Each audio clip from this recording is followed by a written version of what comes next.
Hello friends, स्वागत है आपका इस प्यारे YouTube channel Sumit magic trick में। दोस्तों, मैं आज आपके लिए लाया हूँ विज्ञान के कुछ महत्वपूर्ण प्रश्न जो कि आपके आगामी सभी प्रतियोगी परीक्षाओं में महत्वपूर्ण है। जो कि आपके जितने भी परीक्षाएं आगामी होने वाली है उन सभी में आपको यह प्रश्न देखने को मिल सकते हैं। तो आइए हम लोग बिना विलंब के इन प्रश्नों को देखते हैं और इसके साथ साथ कुछ अन्य तथ्य भी इस प्रश्न से संबंधित देखेंगे। तो पहला प्रश्न है, बीसीजी वैक्सीन का इस्तेमाल किसकी रोकथाम के लिए किया जाता है? तो इसका राइट आंसर हो जाएगा क्षय रोग। बीसीजी का इस्तेमाल क्षय रोग के लिए किया जाता है। नेक्स्ट सवाल है, एथलीट फुट बीमारी होती है। एथलीट फुट बीमारी किसके कारण होती है? तो इसका राइट आंसर आप लोग बताइएगा कमेंट बॉक्स में। फुफद से होती है। और भी अन्य रोग है जो फुफद के कारण होती है, जैसे खाज, खुजली,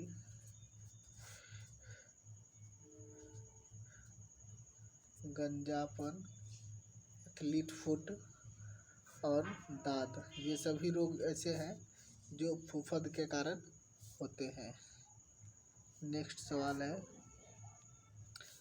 विटामिन ई महत्वपूर्ण स्रोत है। विटामिन ई किसका महत्वपूर्ण स्रोत है? तो विटामिन ई का महत्वपूर्ण स्रोत है अंकुरित अनाज। अंकुरित अनाजों में विटामिन ई सबसे अधिक पाया जाता है और इसका रासायनिक नाम है, विटामिन ई का रासायनिक नाम हम लोग देखेंगे टोकोफेरॉल। विटामिन ई का रासायनिक नाम टोकोफेरॉल होगा। इसी तरह आप लोग vitamin A, B, C, D, E का तो हमने बता दिया, और के, ए का क्या होगा? ए का रेटिनॉल। विटामिन बी का रासायनिक नाम थायमीन, सी का एस्कॉर्बिक अम्ल और डी का हो जाएगा कैल्सीफेरॉल और विटामिन के का रासायनिक नाम हो जाएगा फिलोक्यूनोन। इसी तरह आप लोग इसमें और भी कर सकते हैं। विटामिन ए की कमी से रतौंधी हो जाती है। विटामिन सी हमारे जो है चर्म रोग से संबंधित है। विटामिन बी की कमी से जो है सो पेलाग्रा हो जाता है। इन सब चीज़ों को जो है सो आप देख सकते हैं। विटामिन बी1 की कमी से जो है सो बेरी, बी2 की कमी से जो किलोसिस, बी3 की कमी से पेलाग्रा इत्यादि और रोग हैं जो आप लोग जो है सो देख लेंगे। नेक्स्ट सवाल है,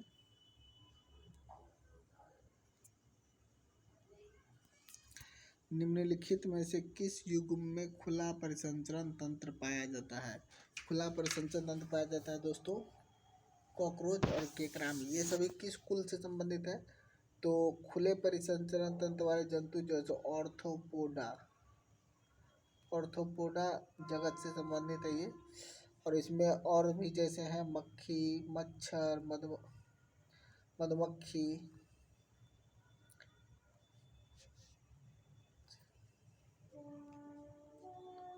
मधुमक्खी, इसके अलावे जो है सो झींगा, तेलचट्टा, ये सब जितना जो है ऑर्थोपोडा कुल से ही संबंधित है। नेक्स्ट, श्वसन के दौरान स्तनधारी में सामान्य श्वसन के दौरान डायफ्राम के बारे में पूछ रहा है। तो इसका राइट आंसर हो जाएगा इनमें से सभी। अगला सवाल है,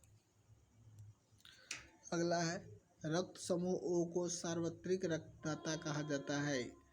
इनमें से निम्न में से कौन सा एंटीजन इसमें पाया जाता है? तो ओ में जो है सो दोस्तों कोई एंटीजन नहीं पाया जाता है, ना तो ए और ना ही बी, कोई एंटीजन नहीं पाया जाता है। और ओ को और ए बी रक्त समूह को जो है सो ए बी रक्त समूह को जो है सो दोस्तों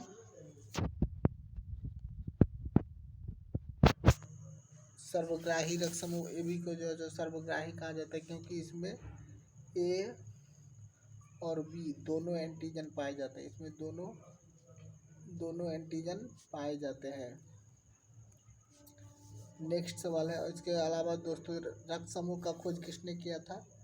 तो रक्त समूह का खोज लैंड स्टीनर ने किया था। अगला सवाल है, जमीन के ऊपर दिखाई देने वाला मशरूम का भाग क्या कहलाता है? तो ये कहा जाता है बेसिडियोकार्प। बेसिडियोकार्प कहा जाता है। नेक्स्ट सवाल है, लोहे के बुरादे में तनु हाइड्रोक्लोरिक अम्ल मिलाने पर लोहे के बुरादे में तनु हाइड्रोक्लोरिक अम्ल डालने से क्या होता है? तो लोहे के बुरादे में तनु हाइड्रोक्लोरिक अम्ल डालने पर क्लोरीन गैस और आयरन हाइड्रोक्साइड बनते हैं। इसका राइट आंसर हो जाएगा ए। नेक्स्ट सवाल है, इनमें से कौन सी बीमारियां जीवाणु जनित रोग है? जीवाणु यानी कि बैक्टीरिया के कारण कौन सा रोग होता है? तो आप लोग इसका आंसर बताइएगा। इसका राइट आंसर हो जाएगा ऑप्शन ए, हैजा, टाइफाइड, निमोनिया, डिप्थीरिया। इसके अलावा जो है सो प्लेग, टिटनेस, काला खांसी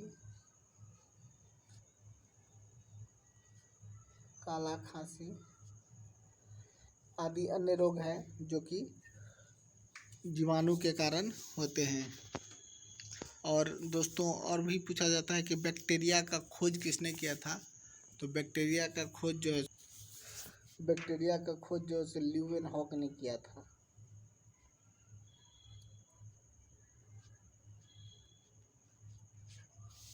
नेक्स्ट सवाल है, अश्रु गैस का रासायनिक नाम क्या है? तो अश्रु गैस का रासायनिक नाम हो जाएगा अल्फा क्लोरोसिटोफिनॉल। नेक्स्ट सवाल है, कार्नेलाइट इनमें से किसका अयस्क है? कार्नेलाइट किसका अयस्क है? तो इसका राइट आंसर हो जाएगा मैग्नीशियम, जिसका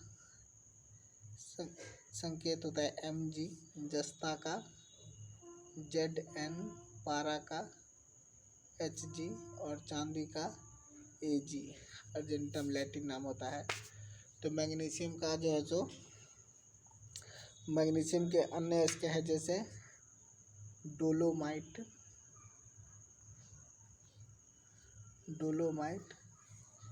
कार्नेलाइट, उसके बाद कीसेराइट, इप्सम लवण भी दोस्तों जो है सो मैग्नीशियम का ही अयस्क है, इप्सम लवण।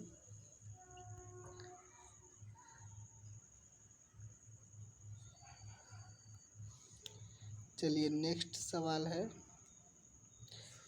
किस ताप पर H2O अर्थात जल, किस ताप पर H2O का घनत्व अधिकतम होता है? तो हम लोग जानते हैं 4 डिग्री सेल्सियस पर जल का घनत्व अधिकतम होता है। अगला सवाल है, इनमें से किसे मिलाने पर सीमेंट का जमना धीमी होता है? तो इसका राइट आंसर हो जाएगा जिप्सम को मिलाने से ही जो है सीमेंट का जमना धीरे होता है। जिप्सम का रासायनिक सूत्र है CaSO4 × 2H2O और जिप्सम को मिलाने पर यह धीरे जमता है और धीरे जमने के कारण ही इसका दृढ़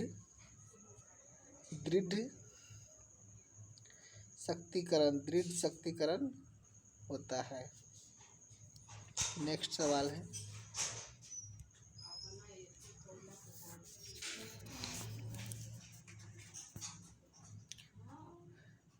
ये दोस्तों दिया है सोडियम से एक बीटा कण के उत्सर्जन के बाद बनने वाला पदार्थ कौन है? तो देखिए,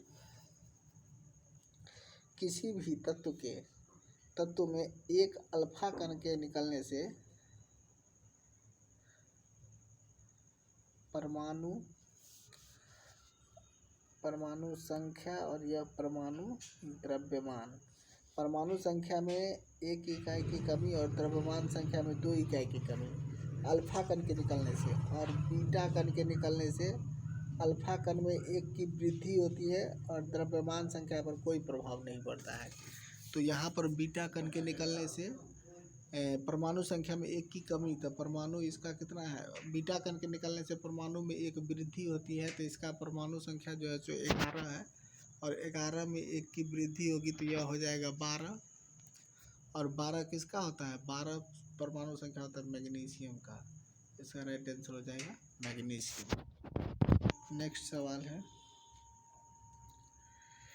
इमली में कौन सा अम्ल पाया जाता है? तो इसका आंसर आप लोग बताइएगा कमेंट में।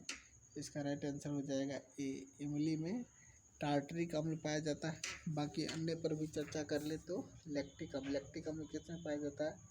तो दूध, दही सब में जो है लैक्टिक अम्ल पाया जाता है। मिथेनोइक अम्ल चींटी, बिच्छू, नेटल ये सब के डंक में जो है पाया जाता है। और साइट्रिक अम्ल जो है सो खट्टे फल में साइट्रिक अम्ल पाया जाता है। तो इसका राइट आंसर हो जाएगा ऑप्शन ए। तो दोस्तों ये थे आज के क्वेश्चन जो अभी हमने आपको बताया है। इसको आप अपने कॉपी में नोट डाउन कर लीजिएगा। मिलते हैं फिर अगले वीडियो में किसी अलग टॉपिक पर जो है तो हम लोग और दूसरे टॉपिक के प्रश्न लाएंगे। तो आगे हो सकता है कि हिस्ट्री के हम लोग कुछ इम्पोर्टेंट प्रश्न लाएं। तो वीडियो अगर पसंद आए तो चैनल को सब्सक्राइब और वीडियो को लाइक कीजिएगा। मिलते हैं अगले वीडियो में, तब तक के लिए जय हिंद।